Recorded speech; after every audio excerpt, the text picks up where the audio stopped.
தெரியும். ஹதீசுகள் பல லட்சம் ஹதீசுகள் இருந்தன. இன்று எல்லா ஹதீஸையும் ஒன்று சேர்த்தாலும் 50,000 ஹதீசுகள் இருக்காது. இமாம்கள் மதுஹபுகளை தொகுத்து தருகின்ற அந்த காலத்தில் பல லட்சம் ஹதீசுகள் இருந்தன.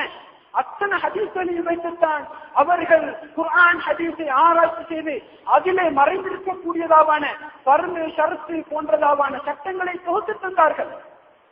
இப்படி இருக்கின்ற பொழுது அரபு மொழி தெரியாமல் ஹதீஸ்கள் எந்த இடத்தில் எப்பொழுது எந்த நேரத்தில் பெருமானார் ஸல்லல்லாஹு அலைஹி வஸல்லம் அவர்கள் மதீனாவில் சொன்னார்களா மக்காவில் சொன்னார்களா என்பது கூட தெரியாமல், அரபு இலக்கியம் தெரியாமல், குர்ஆனை மனப்பாடம் செய்யாமல், குர்ஆனுடைய விரிவுரை தெரியாமல், குர்ஆனுடைய ஆயத்துக்களில் எது நாசிஹ் எது மன்சூஹ் என்று தெரியாமல் நாங்கள் எவ்வாறு குர்ஆனை ஆராய்ச்சி செய்து நாங்கள் எப்பொழுது தொழுவது, எப்பொழுது நோன்பு நோட்பது, எப்பொழுது ஜகாத்து கொடுப்பது, எப்பொழுது ஹஜ் செய்வது, சிந்தித்து பாருங்கள்.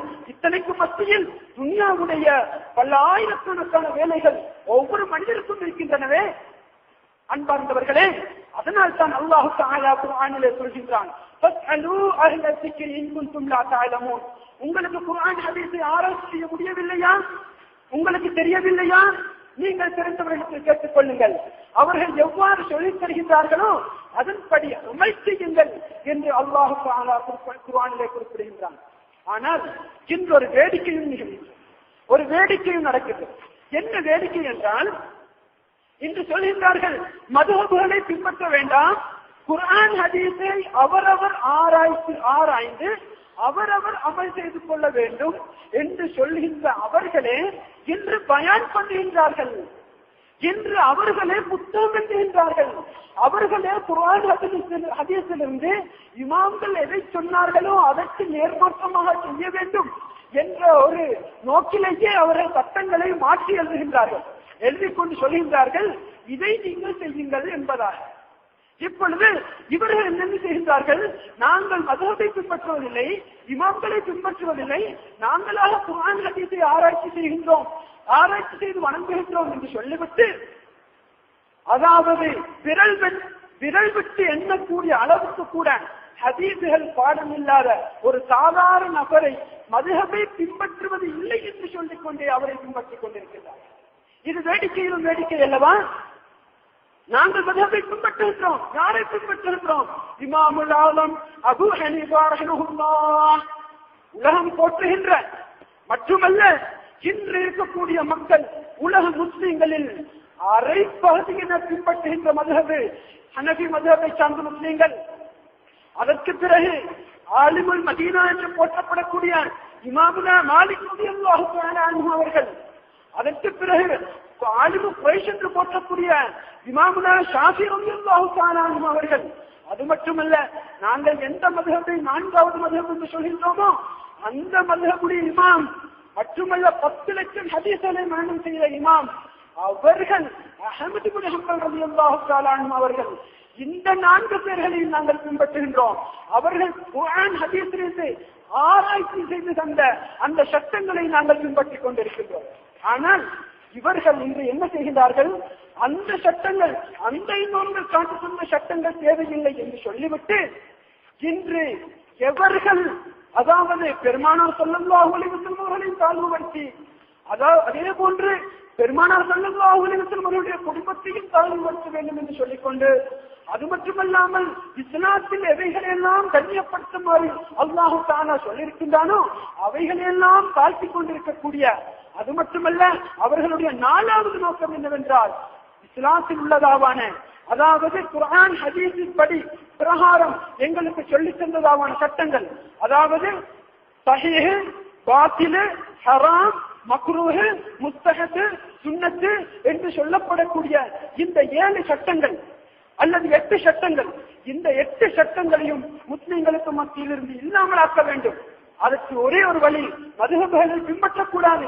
இன்று 195% மேற்பட்ட முஸ்லிம்கள் மதுஹபுகளை பின்பற்றுகின்ற முஸ்லிம்கள் தான் இருந்து கொண்டிருக்கின்றார்கள். அப்படி இருக்கும் பொழுது அத்தனை முஸ்லிம்களிடத்திலையும் இந்த மார்க்க சட்டங்களை இல்லாமல் ஆக்குவதற்காக வேண்டி எது ஹலால், எது ஹராம், எது பாசிது, எது சஹீஹ், எது சுன்னத் என்று குர்ஆன் ஹதீஸில் தெளிவாக சொல்லப்பட்டு இல்லை. தொழுகைக்கு எத்தனை பருது இருக்கின்றது, தொழுகையினுடைய கருத்துகள் எத்தனை, நோம்பினுடைய பருதுகள் என்ன, உலகினுடைய சுண்ணத்துக்கள் என்ன என்று எந்த குர்ஆனிலும் ஹதீஸிலும் தெளிவாக சொல்லப்பட்டு கிடையாது. அத்தனையும் தொகுத்து தந்த அவர்களிடத்தில் மதுஹபை பின்பற்றக்கூடாது என்பதனுடைய நோக்கம் என்ன தெரியுமா? முஸ்லீம்களுக்கு மத்தியில் இருந்து முஸ்லீம்கள் இஸ்லாத்தினுடைய சட்ட திட்டங்களை எடுத்து தூரவாக்கி விட வேண்டும். அதில் ஒரு பிந்தி வந்த ஒரு சட்டம் தான் என்னவென்றால், அதாவது தற்காலத்தில் நாங்கள் குர்ஆன் ஹதீஸை ஆராய்ச்சி செய்கின்றோம் என்று சொல்லிவிட்டு முஸ்லீம்கள் வாயினால் சொல்வதற்கு கூட அருவருப்படுகின்ற, மிகவும் மோசமாக கருதுகின்ற, நஜீஸாக கருதுகின்ற அந்த பன்றியினுடைய முள்களை எடுத்து சூப் காய்த்து குடிக்க முடியும் என்று பத்வா கொடுத்து விட்டார்கள். அன்பார்ந்தவர்களே, இதுதான் குர்ஆன் ஹதீஸுடைய ஆராய்வா? குர்ஆனில் சொல்லப்பட்டிருக்கிறது, அதாவது இறந்த சவங்களும் பன்றியினுடைய இறைச்சும் தான் ஹராமாக்கப்பட்டிருக்கிறது என்று சொல்லிவிட்டு பன்றியினுடைய முட்கள், பன்றியினுடைய இதர பாகங்களை எங்களுக்கு உபயோகித்துக் கொள்ளலாம் என்று பத்வா கொடுத்து, அதாவது யஹூதிகள் நசராக்களுடைய ஒரு திட்டத்தில் ஒன்றுதான் இது. அவர்கள் நினைத்தார்கள் முஸ்லிம்கள் பன்றி என்றால் அறிவுறுத்தப்படுகின்றார்கள், அதை சாப்பிடுகின்றார்கள் இல்லை.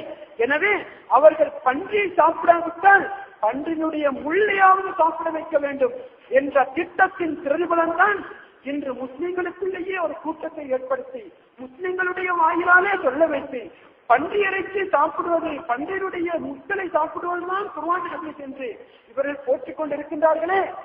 இதுதான் இன்று குர்ஆன் ஹதீஸை ஆராய்ச்சி செய்கின்ற தோற்றம் என்பதை நீங்கள் சிந்தித்துக் கொள்ள வேண்டும் அன்பார்ந்த சகோதரர்களே. ஆகவே நாங்கள் இது போன்ற விடயங்களுக்கு நாங்கள் கைவிட்டு விட்டு, அதாவது எங்களுடைய ஈமானை பறித்து கொடுப்போமே, ஆனால் நிச்சயமாக எங்களுடைய மறுமை வாழ்க்கை என்பது மிகவும் மோசமான ஒரு தரத்தில் ஆகிவிடும் என்பதை தெரிந்து கொள்ள வேண்டும். அன்பார்ந்தவர்களே, மார்க்கம் என்றால் என்ன? மார்க்கம் என்றால் குர்ஆன் ஹதீஸ் இஜ்மா கியாஸ், குர்ஆன் ஹதீஸ் இஜ்மா கியாஸ் என்று சொல்கின்றார்கள். குர்ஆன் ஹதீஸ் போதும், இஜ்மா கியாஸ் தேவையில்லை என்று சொல்கின்றார்கள். இது எவ்வாறு இருக்கின்றது என்றால், அல்லாஹ் தஆலா குர்ஆனில் சொல்கின்றான், அல்லதீன அன்அம அல்லாஹு அலைஹிம் மினன் நபிய்யின வஸ்ஸித்தீகீன வஷ்ஷுஹதாஇ வஸ்ஸாலிஹீன். நீங்கள் யாருடைய பாதையை பின்பற்றுங்கள்? நபிமார்கள், சித்தீகீன்கள், சுஹதாக்கள், சாலிஹீன்கள். அதாவது படித்தரமாக வரக்கூடிய இந்த அனைவரையுமே பின்பற்றுங்கள் என்று குர்ஆனில் அல்லாஹ் தஆலா சொல்லி இருக்க, இவர்கள் அந்த தொடர் கண்ணிலே விட்டுவிட்டு தொடர்ந்து போகின்றார்கள். அதாவது வெட்ட போகின்றார்கள் குர்ஆன் ஹதீஸுக்கு. நீங்கள் இமாம்களை பின்பற்ற வேண்டாம், சாலிஹீன்களை பின்பற்ற வேண்டாம், நல்லவர்களை பின்பற்ற வேண்டாம், நீங்கள் அதாவது நேரடியாக குர்ஆனை பாருங்கள், நேரடியாக ஹதீஸை பாருங்கள் என்று அவர்கள் இந்த தொடர்பை விட்டு விடுகிறார்கள். அன்பார்ந்த சகோதரர்களே, குர்ஆன், அதாவது ஒரு மனிதன் குர்ஆன் ஹதீஸை பரிபூர்ணமாக ஏற்பானே, ஆனால் நிச்சயமாக அவன் இஜ்மாவை ஏற்றுக்கொண்டிருக்க வேண்டும். இஜ்மாவை ஏற்றுக்கொள்ளாதவன் சொல்ல முடியாது நாங்கள் குர்ஆன் ஹதீஸை வச்சு அமைச்சுகின்றோம் என்று. கியாஸை ஏற்றுக்கொள்ள வேண்டும். கியாஸை ஏற்றுக்கொள்ளாத ஒரு மனிதன் சொல்ல முடியாது நான் குர்ஆன் ஹதீஸை பரிபூர்ணமாக பின்பற்றுகிறேன் என்று சொல்ல முடியாது. காரணம் என்ன? குர்ஆன் ஹதீஸ் இரண்டிலும் சொல்லப்பட்டதுதான் என்னது? நீங்கள் இஜ்மாவை ஏற்றுக்கொள்ளுங்கள், கியாஸை ஏற்றுக்கொள்ளுங்கள் என்பது குர்ஆன் ஹதீஸில் உள்ளது. குர்ஆன் ஹதீஸில் உள்ளதை பின்பற்றுவதுதான் முஸ்லிம்களின் பண்பு என்பதை நாங்கள் தெரிந்து கொள்ள வேண்டும். அன்பார்ந்த சகோதரர்களே, அல்லாஹ் தஆலா குர்ஆனிலே குறிப்பிடுகின்றான், வமா ஆதாகுமுர் ரசூலு ஃபகுதூஹு.